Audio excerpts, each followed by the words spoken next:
All right, today we are having a look at three critical findings, three critical vulnerabilities slash bugs that were uncovered in Guardian security reviews. And they're honestly something that I see come up more than once. These are not really specific to the protocol. These are things that actually can happen in many different kinds of protocols. And believe it or not, these are things that we see again and again. So today, of course, we're going to go through each of these three critical vulnerabilities. We're going to talk about what they are, what makes them critical, and then we're going to see how can you find them, how can you prevent them.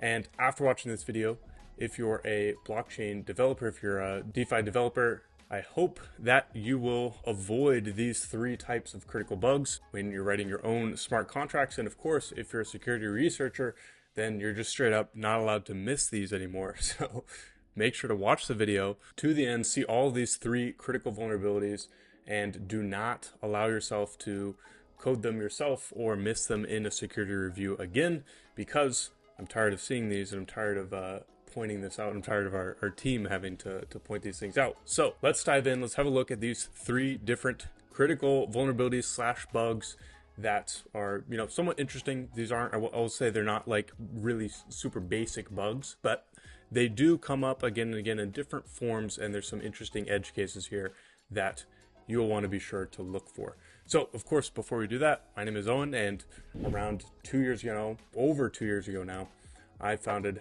Guardian Audits, and ever since then, our team has uncovered hundreds and hundreds and hundreds of findings, probably about 200 of which at this point have been critical and high vulnerabilities that we have prevented from going into production. And throughout all of this, I've personally spent a few thousand hours auditing, and I've been around other auditors, several other auditors who have also spent a few thousand hours, possibly even much more than I have personally.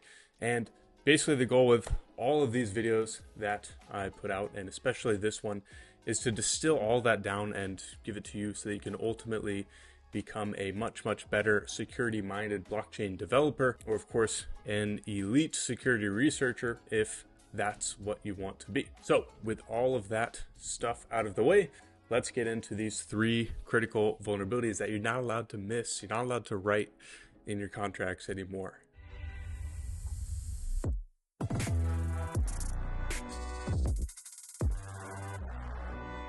All right, so I'm not going to waste any time. We're just going to get straight into the three critical vulnerabilities here, and we're going to get it kicked off here with a finding Vault 1 here, which has to do with zero transfers, so transferring zero amounts with ERC20 tokens.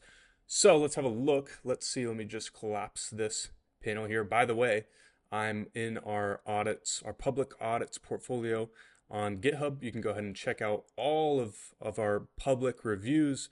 We've got a decent amount of them incoming that haven't been posted, which will be posted here on github.com/guardianaudits/audits. You can see all of the publicly listed reports, and you can see basically all the interesting findings that we have yet to actually go through on video.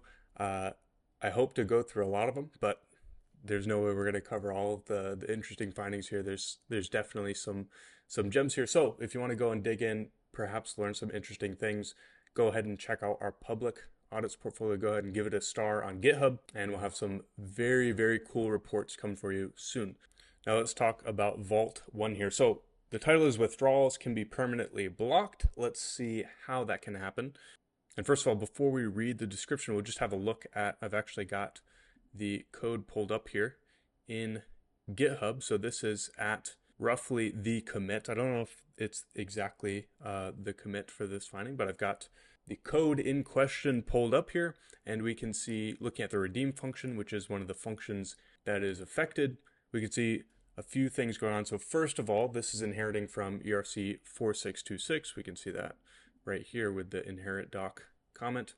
And we can see this function's doing a few things that are interesting and not necessarily just vanilla ERC 4626 logic. So of course we're expecting that the shares are less than the max redeem. That's expected. But interestingly, we can see here that we are deleting the LP cooldown. So we'll look into that in just a second, see what the LP cooldowns are and why we have to delete it when we're redeeming. And then we basically redeem and we use a fee. So we calculate a fee, and a portion of the assets should be withdrawn and go to the fee manager instead of the receiver. So basically, if we have a look at this cooldown method, we can see where these LP cooldowns are created. So when we call the cooldown method, we will create a cooldown for the message sender, for the person who's calling this. And then the idea here is that in the validate cooldown period, let me just zoom in for you, in this function, then if this cooldown has not ended, if this cooldown period is not over, then you would only be able to withdraw 0. You wouldn't be able to withdraw anything. And this is, of course, what is being used in the max withdraw and the max redeem validations. So essentially, what will happen is you just won't be able to withdraw anything until the cooldown period has ended. And the way that we tell if a cooldown period has ended is if you call cooldown, and we log the timestamp here, and then enough time passes, here's your original timestamp, enough time passes here, and then here's the end of your cooldown period, right? And that's tracked in this mapping. So what we're doing is, of course, when you redeem, we have to remove that mapping because we reset your cooldown because you've done your redemption. But one key validation that is missing here actually allows an attacker or a malicious actor to perpetually delete this cooldown for a user. Can you see what it is? Maybe we'll just pause it for just a second. We'll see. Maybe go ahead in the comments, put it down below if you can see what the issue is here, and then we will talk about it. Okay, so if you've gotten it, amazing, great job. Go ahead and do that on every security review that you do from now on. Do not ever miss this ever again. And so, of course, the thing that is missing here is that somebody can redeem, and they can do so with a 0 amount, right? Because if we go into the withdraw function here, which is a ERC4626 function underscore withdraw here, we can see that, of course, we're going to spend allowance. So you have to approve somebody to spend your ERC4626 tokens if they're going to withdraw or redeem, because they will be burning them and sending the underlying tokens to a different address. And of course, if we go to the spend allowance function definition, we can see that the validation here is if the current allowance is less than the value, then we will revert. But if the value is 0, then it will be allowed, right? So you can actually go ahead and make 0 transfers for other people. And you might see this if you go to something like DBank. You might see some scam, questionable transactions of people trying to get you to click on stuff, trying to get your tokens, man. So it is possible for somebody to come here, call the redeem function for another user, for some owner, and end up deleting right here their LP cooldowns mapping entry, and therefore they will never be able to fully cool down. They'll never be able to reach that end period where they can now actually redeem. And so that is exactly what this finding is. The description here says withdrawals and redemptions can be called with a 0 amount. Execution will pass without the need for an allowance, and the cooldown for the owner will be reset. And basically an attacker can continuously call the withdraw or redeem functions for any other account and pass a 0 amount, and basically DOS, denial of service, basically never allow anybody to withdraw or redeem from the system. So that is a critical vulnerability, basically locking everybody's funds in. If you want to withdraw, you cannot, because I decided that you can't. So I made a redeem with a 0 amount for you with your address right here. And so of course the resolution here, the remediation, is to not allow 0 shares to be passed in the redeem function here. And then of course, similarly in the withdraw function, we don't want shares here to be able to be 0. Otherwise it would require no approval and you would still be deleting the LP cooldowns entry. So just a simple validation that the shares are not 0 and reverting otherwise is their full remediation here. Okay, so that is our first of the 3 critical vulnerabilities here. Let's have a look at REST Finance. Let's have a look at a currently unreleased report that we have where we got an interesting finding that I think comes up in not exactly in this way, but in a lot of different ways in many protocols that highlight something that I think is an attack vector that people often don't think about enough. So let's have a look at global 1 here. Issuance withdrawals can be trapped. So how can we trap some funds? So before we even have a look at the description here and dive in there, let's have a look at, high level, what is the REST system, what's going on here, and then we can understand the finding from there. So first of all, we've got our REST ETH vault. What will happen here is basically, actually, let me just head on over to our favorite web application, which is the whiteboard, and we can just draw out a classic smart contract here. This is our vault. So this system in general is basically a way to deposit funds into EigenLayer in some sort of like a vault like system, which will give you a token to represent that deposit. So what will happen here is we have, let's just say, EigenLayer. So what we'll do is we'll draw up like the strategy manager. So we'll do the strategy manager contract right here. And it's not entirely important how EigenLayer works for you to understand basically, everything that's important in this system to understand this finding. So we'll just draw like a dotted line. So this stuff over here, this is all into EigenLayer. This is the EigenLayer side of things. And here is the REST finance side of things. Users can come here, they could deposit their liquid staking tokens. So like if I had staked ETH, if I had Lido staked ETH, I could come and I could deposit it into this contract right here, this vault contract, this REST finance vault contract. I would deposit staked ETH. Ultimately, it would go into EigenLayer. We don't have to pay attention to what that looks like specifically to understand this finding. And ultimately, you'll get back out some REST ETH. And this is sort of like your vault receipt token, which in the future can be redeemed. You can basically give this to the vault, burn those tokens, and you'll get your staked ETH back, plus any rewards that might have been distributed or anything like this. So an interesting detail here that we do have to know is that when I want to withdraw from EigenLayer, when I withdraw from a strategy in EigenLayer, then there's going to be a delay. It's going to be something like a 7-day delay between when you queue a withdrawal to happen from EigenLayer until when you're actually able to complete that withdrawal and actually get that staked ETH, get whatever that liquid staking token is out of EigenLayer and get it back into, in this case, the vault. So as a feature on top of this, REST has built what they're calling and referring to as a issuance contract. So just write an I. And basically what this issuance contract will allow users to do is if I have a pending withdrawal, so I have queued my withdrawal and I'm waiting 7 days, maybe I'm like 2 or 3 days into that 7-day waiting period, then what somebody else can do is they can come in and they can buy up my withdrawal. So we have, some other person, anybody else comes in and they want to complete a withdrawal early. So meanwhile, I have queued a withdrawal through the issuance. So I've called, we can even see right here, we've got a queue withdraw function here. Let me also just zoom in. So on the issuance contract here, we've got a queue withdraw.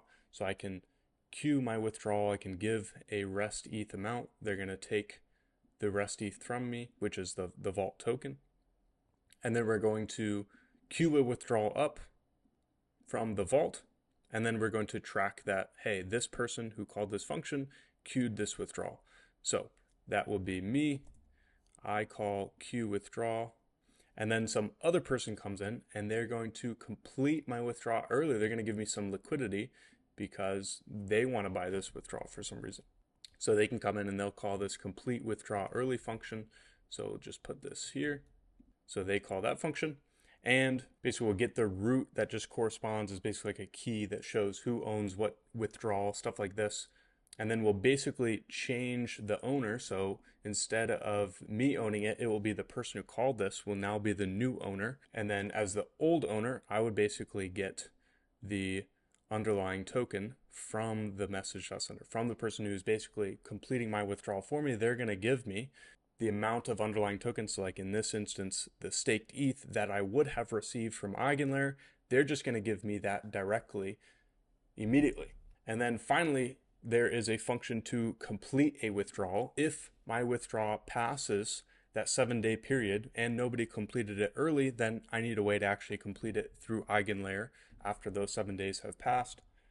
And so that is what this complete withdrawal function does. So there's, first of all, we'll just get one issue out of the way, which is maybe not so interesting, is that there ought to be some kind of access control on this, or at least this shouldn't send it to the message sender. It should send it to the owner of this withdrawal.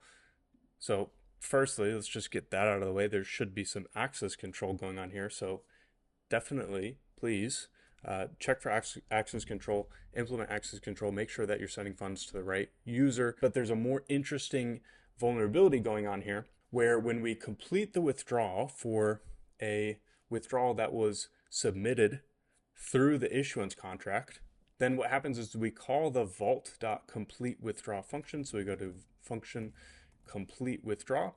What this function will do is it will actually go, so this is exactly what it looks like. We'll call complete withdraw here. So complete withdraw on the vault, because everything will go through the vault. And then the vault here is going to go to eigen and say, hey, our 7 days have passed. Can we complete this withdrawal? We're going to call complete withdraw here, and we're going to we'll get our liquid stake tokens back. They'll go to the vault first, or actually, no, it looks like they will go to the owner. That's right. So the owner here is specified in this function. On the vault, the owner is the person who had created this withdrawal in the vault, which is, of course, the issuance contract. So when I came here, I first queued the withdrawal I created through the vault, which means that the vault is tracking the issuance contract as the owner of this withdrawal, and then the issuance contract is tracking me as the owner as of that withdrawal that's being tracked in the issuance contract. So first of all, first red flag maybe is that there's some parallel state being tracked here. So the issuance contract is tracking that there's a withdrawal queued and I'm the owner. The vault is tracking a queued withdrawal and the issuance contract is the owner for that one. So here's the critical vulnerability, is that in the vault contract, anybody can call complete withdraw. And now that in it of itself is safe, because in this complete withdraw internal function, we're transferring it to the owner. So whoever had owned that withdrawal, so the root that corresponds to that withdrawal. But when we look at these things with the issuance contract and the vault contract working in unison as a system, then if I call this as an independent party, I call complete withdraw, it's going to send these tokens. So this withdrawal root no longer exists. There's a lot of arrows here now, but bear with me. The vault is going to basically say, hey, eigen, let's say the withdrawal root is basically just an ID for the withdrawal. Let's say it's OXAA. We go to eigen, we say, hey, you have a withdrawal that was queued for OXAA. 7 days have passed. Can I get that money now? Eigenlayer will say, sure, we're going to delete this pending withdrawal that is no longer tracked in our system as a queued withdrawal. We'll give you the money. The vault will go ahead and give the money. Well, the vault will basically come directly from Eigenlayer, and it will go to the issuance contract, and the issuance contract will get whatever that staked ETH is, so that whatever that underlying amount is, that will be sitting in the issuance contract. The issue is now nobody can get that, because if I come and I call complete withdraw, it's not going to go and give me funds that are sitting in the issuance contract. It's going to try to complete the withdrawal through the vault. But of course, this withdrawal with this root, so we will try to calculate the root for this withdrawal right here. And then we'll get this root. And then of course, there's no owner for this because this pending withdrawal has been basically removed. So this doesn't exist anymore because it's already been processed. The funds are just sitting in the issuance contract. And now, since that doesn't exist anymore, this complete withdrawal function just reverts, right? It reverts when we call complete withdrawal because you can't complete a withdrawal multiple times. And so this person who had basically queued a withdrawal through the issuance contract has now lost all their funds. As long as anybody just comes in and they call this complete withdrawal function on the vault for that withdrawal. So basically, to boil it down, this finding in an abstract sense is basically just examining how the different contracts of a system, when you see multiple contracts in a system, especially when there's external calls on both of them that anybody can call, and if one of them is relying on those external functions from another contract, how can that be manipulated by a malicious user or even just a normal user to cause potentially catastrophic outcomes? And so that is exactly what we say here in this finding. We say anyone may complete a withdrawal that was queued through the issuance contract by calling the complete withdrawal function on the vault contract directly. Because the owner is the issuance address for withdrawals done through the issuance contract, a user can complete a withdrawal for another user and their funds will be sent to the issuance contract and therefore stuck. Furthermore, the pending withdrawals for the true owner will not be updated in the issuance contract. So the remediation here is ideally to probably remove that parallel tracking of states and basically just refactor that logic so there's no duplicate way to sort of confuse the system by calling the vault directly here. Okay, so let's talk about our third and final finding here. Let's talk about ML1 here. This finding is titled Health Score Decreases After Liquidation. And now, firstly, this is just a great invariant to have. So right out of the box, the health score should ideally always get better after a liquidation occurs. When we're liquidating an account, it's because it's too unhealthy and it needs to be basically either closed, or if it's a partial liquidation, it needs to be reduced in size, and ideally it needs to get better in terms of health. Certainly it should not get worse in terms of health because that just increases the risk of bad debt for the protocol. So let's examine under which circumstances something like this can happen, and let's get away from all of these arrows. So firstly, let's talk about, what kind of project was this found in? What kind of protocol does this apply to? So obviously we're talking about liquidations. In this case, we're going to talk about borrow lending, but also in, stuff like perpetuals and options, the health of a position should get better after liquidation than before. And usually the position will just be entirely closed in either of those protocol types. But if there's a partial liquidation, then the health of the position should improve after the liquidation, or should at least remain the same. But in this particular protocol, what we have is we've got a basket of assets. So let's say I've got my collateral, and my collateral, it doesn't have to be just one token. So it's not like I'm just borrowing against USDC or Ether or anything like this. It can be a combination of, let's just make this a bit bigger. It can be a combination of tokens. So it could be, let's say USDT. Maybe we could have some wrapped Ether in there. Maybe we can have some wrapped Bitcoin. Maybe there's also some Solana. So there's a ton of different tokens backing our collateral. I might have, however many, like 50,000 USDT. I might have 25 wrapped Ether. I might have, I don't even know what Sol is worth today. It's either worth like $8 or it's worth like $200. So I don't know. You have like 10,000 Sol, and then maybe you have like 2 wrapped Bitcoin, something like this. So this is your basket of collateral. And let's say the net value of this thing is, I don't know. I really don't. I don't check price. I don't know what the price is. Let's say it's $250,000. $250,000.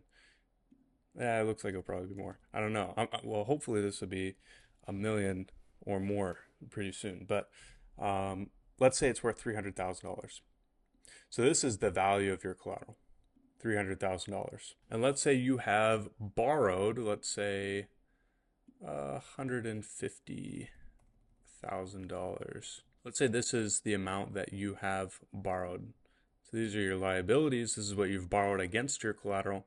And of course, we need to be over collateralized, and we need to account for an LTV for each of these tokens. So I can't let you borrow straight up $300,000 against $300,000 of collateral. Otherwise, if price gaps or anything like this, then you're just going to walk away with literally more money than you gave me. So we need to factor in an LTV. And of course, LTV is dependent on the volatility of a token. So some of these tokens are more volatile than others. Specifically, Sol is extremely volatile. One day it is $8 and the next day it is $200. So in this case, the LTV of Sol might be 0.50. So for every dollar worth of Sol that you put down as collateral, you might only be able to borrow against it 50 cents of, whatever you're borrowing. Let's say this is USDC that you're borrowing against this collateral. And then let's say wrap Bitcoin, the LTV is, maybe a little bit better. It's 0.70. And then let's say wrapped Ether, the LTV might also be 0.70.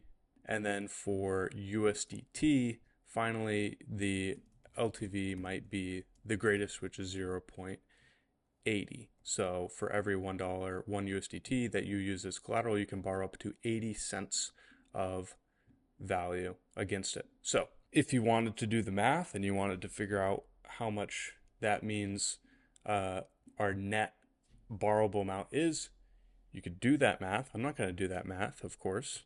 I'm just going to estimate, and I'm going to say that this looks like this $300,000. You might be able to borrow against it. Well, let's make some charitable assumptions and make some easy math. So I will do math for you guys, but I'll do easy math. That's the agreement that we have today. It's late. I just got back from the gym. Not doing hard math. So let's say, okay, so our USDT is worth 50,000. Let us say that everything here is just worth 50,000.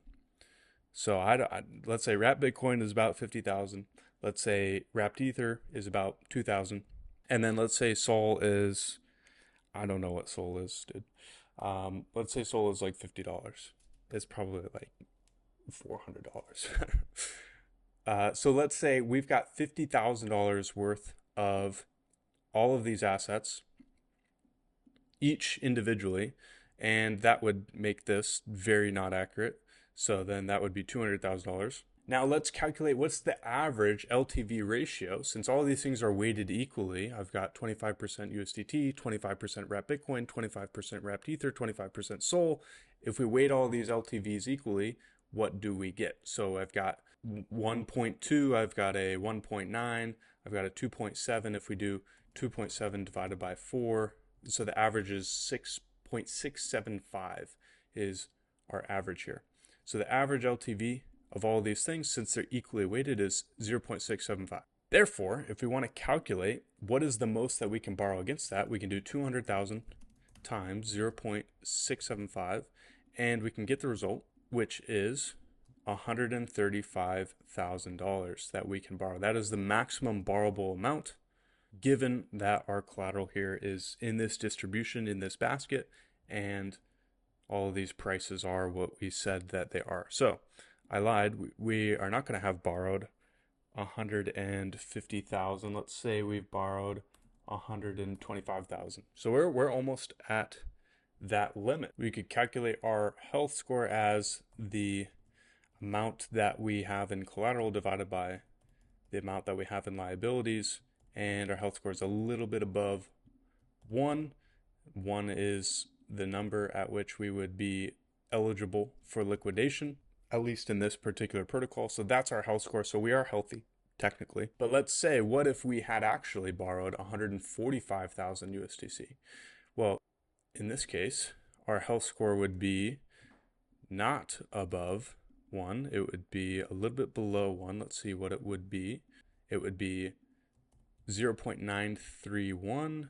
So we've got 0.931. So something a little bit below 1. So we're eligible for liquidation here. And so we should be liquidated.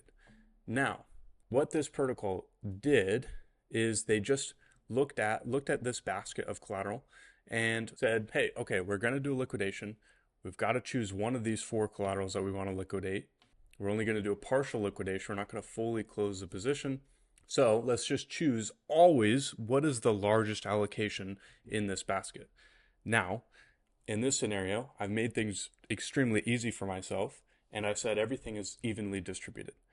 Now, let's just assume that they choose USDT here to explicate the issue. We can say like, okay, maybe they have 50,001 USDT, so it is the largest allocation, and so this is what will be chosen when they liquidate. So I've taken 25% of the dollar valuation of your collateral. What this protocol would do is it would say, okay, now we're going to decrease correspondingly your borrowed amount. We're going to repay 25% of your borrowed amount here. So that would be 36,000. Really what I should do is this. So our remaining borrowed amount would be, boom, 108,750 USDC. And our remaining collateral here is 150,000. If we keep the same LTV, the same average LTV as before we removed the USDT, if that didn't change, we'll look into how it does change and how that does affect things.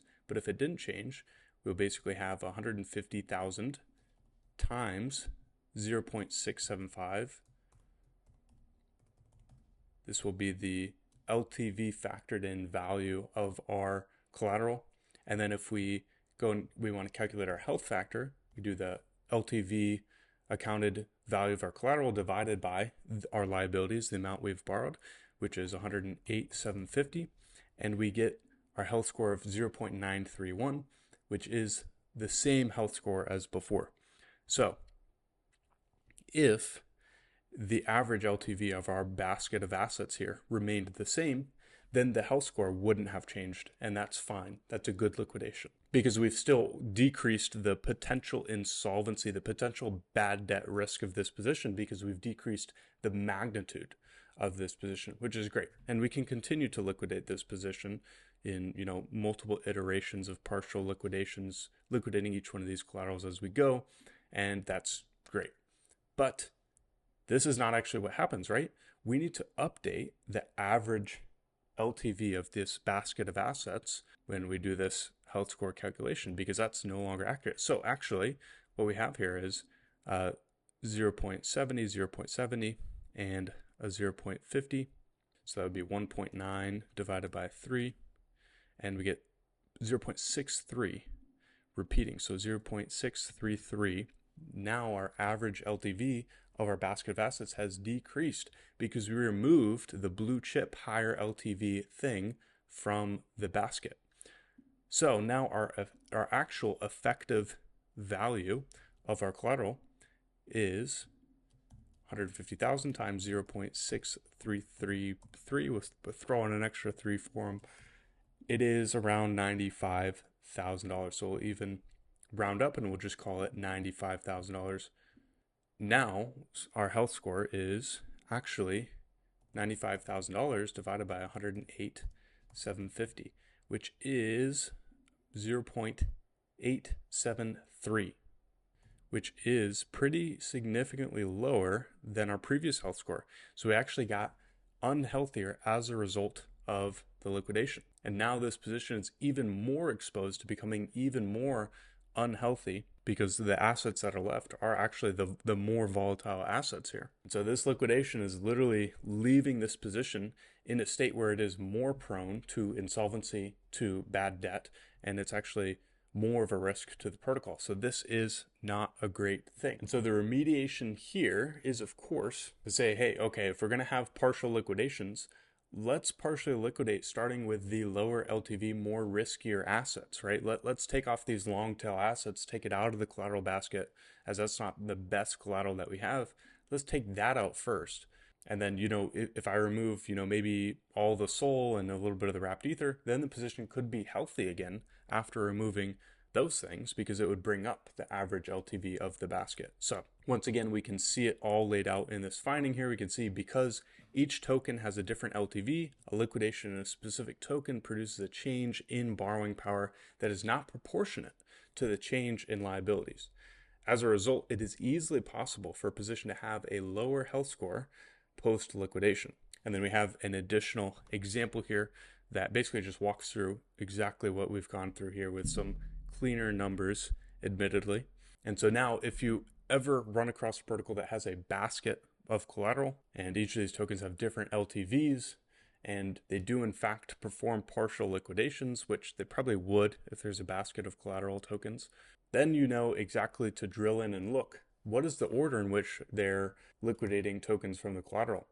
Can they be forced to only be able to liquidate the higher blue chip assets, which will ultimately leave a position in a unhealthier state than it was before the liquidation?